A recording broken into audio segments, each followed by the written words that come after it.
My name is Barbara Ann Briggs, and I am a certified teacher of Transcendental Meditation and also the author of 2 books, Pilgrimage on the Path of Love, a novel of visionary fiction which has been hailed as the perfect amalgamation of spiritual awakening and self-discovery. I'm also the author of The Contribution of Maharshi's Vedic Science to Complete Fulfillment in Life. I'm a poet and a freelance journalist with numerous articles published in many different parts of the world. In this podcast, The Essence of Life, we will begin to understand the meaning of what is actually the essence of life and where can we find it. The essence of life is hidden in the silent source of life itself. Would you consider subscribing to this podcast? I actually love producing content for these podcasts. And if you have received any value from my episodes, would you consider subscribing, as there is a cost to produce the podcast in both money and time. There is a subscription link in the podcast show notes. This would be very greatly appreciated. The subject of today's podcast is the rise and fall of natural law. This is from Maharshi's book, Maharshi's Philosophy of Vedic University in Ayodhya. As long as 100% value of natural law is lived in daily life, people spontaneously act in accordance with natural law, or in the language of religion, act in accordance with the will of God, and in the language of science, live life according to natural law, a state of perfect physiological, psychological, sociological, and ecological integration, ideal mental and physical health. When 100% value of natural law is lived in daily life, no specific code of conduct is needed, because the fulfillment of all religions is daily life, lived according to all the laws of nature. Pure knowledge, the Ved and its infinite organizing power, enjoyed by all, is the most natural state of life. Such a period in Vedic history is called Sat Yuga. This is a period when mastery over natural law belongs to almost everyone. The infinite potential of life, the field of all possibilities, is ever awake, eternally lively in everyone's self-referral, transcendental consciousness. This heritage is spontaneously passed on from generation to generation, and the age has a name, the age of enlightenment. In Sat Yuga, consciousness on both levels, individual and collective, is in perfect accordance with natural law, and therefore every aspect of life is evolutionary. Society is ideal, and nations invincible. The family of nations enjoys perfect health in every way. The administration of society is as perfect and automatic as administration of the universe through natural law. No one sees who administers. Administration is so quiet, and yet every impulse is evolutionary. This is the fast approaching goal of Maharshi Vedic University.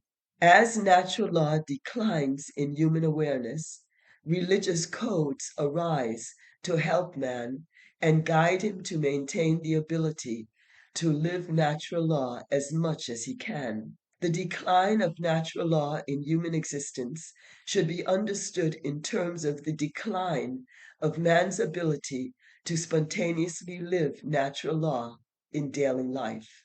As natural law continues to decline through the passage of time, man's ability further deteriorates, and he ceases to be capable of living up to the full value of the religious codes. Diluted or simplified expressions of the religious codes in the form of codes of different sects of the same religion arise in response to the need of the time. By the time natural law is expressed in its zero value in daily life, it has reached the lowest limit of its extreme range. The acceptance of suffering by religion is the indication of the complete decline of natural law in daily life. Thence comes the point of return. The beauty is that this point in time, the total value of natural law, is in its pure potentiality. It is fully awake within itself. This fully awake potential of natural law naturally begins to express itself in daily life. This is the great leap of the nature of natural law within itself from its zero level of expression to its 100% level of expression in daily life.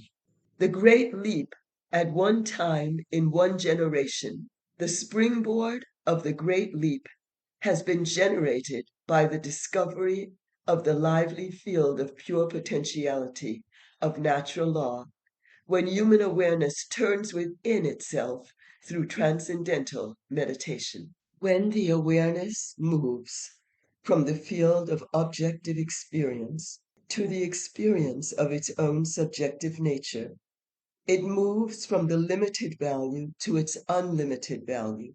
This is the expression of the evolutionary character of natural law. Nature moves within itself. Nature moves enjoying its full glory. Natural law smiles in the display of the full range of its infinite potential. In its move to express the totality of its nature, natural law expresses itself in different degrees.